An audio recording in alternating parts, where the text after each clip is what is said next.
Bom dia, pessoal do segundo ano. Então, vamos a mais uma aula de matemática, trabalhando ainda com o assunto de combinatória. Nós vamos ver mais uma técnica de contagem, que é a técnica chamada de arranjo. Então, nós já trabalhamos o princípio fundamental da contagem, conhecido como princípio multiplicativo. Trabalhamos permutação e agora vamos trabalhar um pouquinho arranjo. Nós vimos na aula passada, então vocês podem acompanhar aqui no livro de vocês, página 209, a quantidade de permutações que podem ser feitas com a palavra amor. E aí nós observamos que é uma permutação de 4, ou 4 fatorial. Lembrando que 4 fatorial é a multiplicação a partir do 4 até chegar ao 1. No caso, 4 vezes 3 vezes 2 vezes 1. E observamos que são 24 maneiras. Então, a combinatória existe exatamente para isso. Para a gente contar sem precisar saber quais são as possibilidades. Então, o livro de vocês traz todos os detalhes aqui de como foi essa permutação com as letras da palavra amor, que aí formam anagramas, que são palavras com sentido e sem sentido.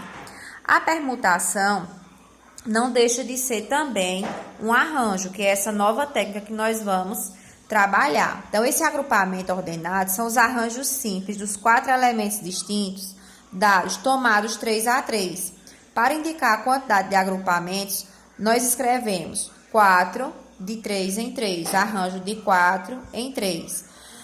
Para resolver essa formulazinha de arranjo aqui, nós vamos começar a multiplicar a partir do primeiro número, que é o 4.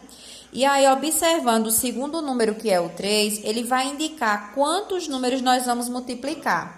Então, a nossa multiplicação tem que ser formada por 3 números, a partir do 4, porque são 4 elementos decrescentes a ele. Então, 4 vezes 3 vezes 2. Eu paro no 2, porque são apenas 3 elementos.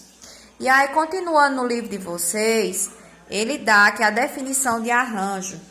Chama-se arranjo simples dos N elementos, quer dizer, de uma quantidade de elemento qualquer, tomados P a P, qualquer agrupamento ordenado ou que tenha uma sequência de P elementos distintos, escolhido entre esses N elementos.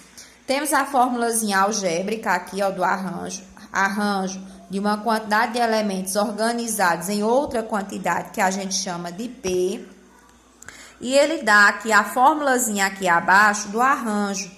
Ele dá todo o desenrolar da fórmula e mostra que a formulazinha de arranjo pode ser também o primeiro elemento fatorial sobre a subtração desses 2 elementos aqui. Pode ser dessa forma? Pode sim, pode ser dessa forma. Só que nós podemos também escrever como foi colocado acima. Por exemplo, um arranjo de 4 em 3.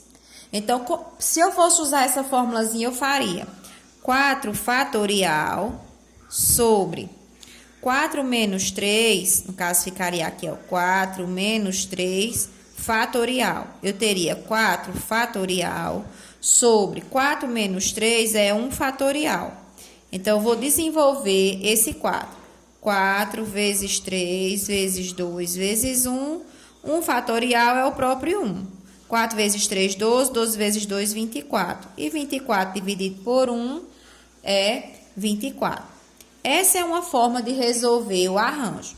Mas eu posso também fazer da seguinte forma. Ou um arranjo de 4 em 3, tomados 3 a 3, eu vou começar a multiplicar a partir do 4, como eu falei acima no vídeo. 4... Como aqui está dizendo que é de 3 em 3, eu vou organizar meus elementos numa multiplicação de 3 elementos, de 3 números. 4, aí decrescente, antecessor de 4, 3 e 2. Vou parar no 2 porque ele está mandando organizar de 3 em 3. Se aqui fosse o numeral 2, seriam apenas 2 elementos, no caso 4 e 3. Se fosse 4 em 1, seria apenas o 4, apenas um elemento. Eu começo multiplicando a partir do primeiro e o segundo elemento me diz quantos números eu devo multiplicar. Então, 4 vezes 3, 12. 12 vezes 2, 24. Veja que chega ao mesmo resultado. Então, na página 210 do livro de vocês, nós temos algumas questões resolvidas. Meu celular começou embaçando. Pronto, consegui. Então, no exercício resolvido 11, nós temos quantos números de 3 algarismos diferentes podemos escrever com os algarismos 1, 2, 3, 6 e 7. Então, veja, nós temos um probleminha de arranjo, por quê? Para eu determinar se é um arranjo ou é outro processo, eu preciso observar o seguinte: a ordem vai importar aqui. Quando eu falo em números de 3 algarismos, com esses algarismos aqui, eu posso formar, por exemplo, o número 167. Com esses mesmos 3 algarismos, que eu escolhi o 1, o 6 e o 7, eu posso formar também o número 176. Veja que eu estou usando os mesmos números, só que na hora que eu mudei a ordem, eu formei elementos diferentes. Então, eu falo em problemas de arranjo quando eu mudo a ordem dos meus elementos e formo algo novo. Estou usando os mesmos elementos, ó, volto a repetir, mas na hora que eu mudei a ordem, eu estou formando um novo número. 167 é diferente de 176. Então, aqui eu formei apenas 2. Imagine se fosse para eu escrever todos os elementos, todos os números com 3 algarismos. Seria demorado. Então, para isso existe a técnica de arranjo, onde eu tenho 1, 2, 3, 4, 5 elementos. Então, é um arranjo de 5 que eu quero organizar de 3 em 3. É um arranjo de 5 organizados 3 em 3. E aí, eu vou deixar a critério de vocês, como vocês preferem resolver esta formulazinha. Eu prefiro resolver assim. Começo multiplicando a partir do 5 e vejo que eu tenho que ter uma multiplicação de 3 elementos. A ordem aqui é organizada de 3 em 3, ó, formar números de 3 algarismos. Então, antecessor de 4, aí eu vou usando a multiplicação. Antecessor de 5 é 4. Antecessor de 4, 3. Eu paro no 3, porque aqui eu já tenho 3 elementos, como o segundo número está mandando. E aí é só multiplicar. 5 vezes 4, 20. E 20 vezes 3, 60. Ou seja, são 60 números que eu posso usar com os 2 algarismos. Professores, se eu quiser, com esses algarismos aqui, né? São 60 números de 3 algarismos, com esses numerais aqui, com 1, com 2, com 3, com 6 e com 7. Professores, se eu quisesse usar a formulazinha que o livro dá, então eu poderia fazer arranjo de 5 organizados 3 a 3, onde o primeiro elemento fatorial vai ficar no numerador e no denominador eu vou usar a subtração entre eles dois. 5 menos 3 fatorial. 5 fatorial, vou repetir, e eu tenho 5 menos 3, que é 2 fatorial. Então, eu vou desenvolver esse 5 até o 2, ó. 5 vezes 4 vezes 3 vezes 2 fatorial. Eu vou parar no 2 fatorial, porque aqui embaixo eu tenho 2 fatorial também.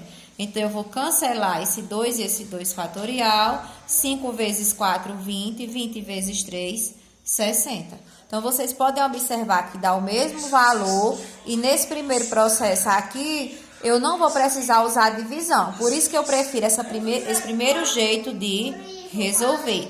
Mas lembrando que os dois processos chegam ao mesmo resultado. Pronto, vamos para a questão R12. Em uma sala existem 10 cadeiras enfileiradas, numeradas de 1 a 10. De quantas formas 2 pessoas podem sentar nessas cadeiras, havendo ao menos uma cadeira entre elas? Primeiro, nós vamos observar as 10 cadeiras e aí ele quer saber de quantas formas 2 pessoas podem sentar nessas cadeiras. Então, veja que a primeira pessoa pode sentar na cadeira 1, a segunda pessoa pode sentar na cadeira 2. Vamos supor que a primeira pessoa sentou na cadeira 2 e a terceira sentou na cadeira e a segunda pessoa sentou na cadeira 1. Vamos supor que a primeira pessoa sentou na cadeira 5, a segunda pessoa sentou na cadeira 8 e assim por diante. Só que ele não quer saber quais são as cadeiras que eles sentaram. Ele quer saber de quantas formas essas 2 pessoas podem sentar nessas cadeiras. E aí esse problema, além de tudo, ele me dá uma restrição. Ele diz que havendo ao menos uma cadeira entre elas. Havendo ao menos uma cadeira entre elas. Então, primeiro nós vamos ver de quantas formas as 10 As duas pessoas podem sentar nessas 10 cadeiras. Então, eu vou fazer um arranjo de 10 organizados 2 a 2. Esse arranjo organizado de 2 a 2, 10 elementos organizados de 2 em 2, eu posso fazer 10 vezes 9. Não há necessidade de usar aquela fórmula, porque assim é bem mais simples. Eu tenho 2 elementos, então a partir do 10, decrescente ao 10, eu paro no 9, porque aqui está mandando eu organizar uma multiplicação de 2 elementos. No caso, são 90 formas dessas duas pessoas sentarem nas 10 cadeiras, se não houvesse restrição. Então, como há essa restrição, havendo ao menos uma cadeira entre elas, então eu tenho que observar esses pares ordenados aqui, ó, que o livro coloca. Ele diz que os pares ordenados formados com números consecutivos. Por que números consecutivos? Porque as duas pessoas elas não podem sentar juntas. Uma não pode estar na cadeira 1 e a outra na cadeira 2. Uma não pode estar na cadeira 2 e a outra na cadeira 3, e assim por diante. Então, os números consecutivos indicam quando eles sentam juntinhos um do outro. E ele não quer isso, ele quer que um sente na 2, a outro sente na 4, ou um sente na 3 e o outro sente na 5. Ele não quer números consecutivos. Então, o livro aqui já coloca os pares ordenados, onde são números consecutivos. E ao todo são 18. São 18 pares que não podem ocorrer, onde a primeira pessoa não pode sentar na cadeira 1 e a segunda na cadeira 2, e assim por diante. Então, o que é que nós vamos fazer? Nós observamos no cálculo que são 90 possibilidades dessas duas pessoas sentarem nas 10 cadeiras. Se eu retirar as 18 possibilidades onde elas sentam consecutivas, eu estou obedecendo à restrição, que me diz que tem que ter pelo menos uma cadeira, pelo menos uma entre elas. Então, se de 90 eu tiro 18, eu fico com 72. Ou seja, são 72 maneiras de as duas pessoas se sentarem com pelo menos uma cadeira entre elas, certo? Então, o livro ele propõe algumas formas de resolver, e aí eu proponho essa da multiplicação, porque ela se torna bem mais simples e o cálculo é bem menor. Então, vou deixar uma atividadezinha do livro e na próxima aula eu volto trazendo a correção dessa atividade, tá certo? Pois fiquem com Deus. Um cheiro.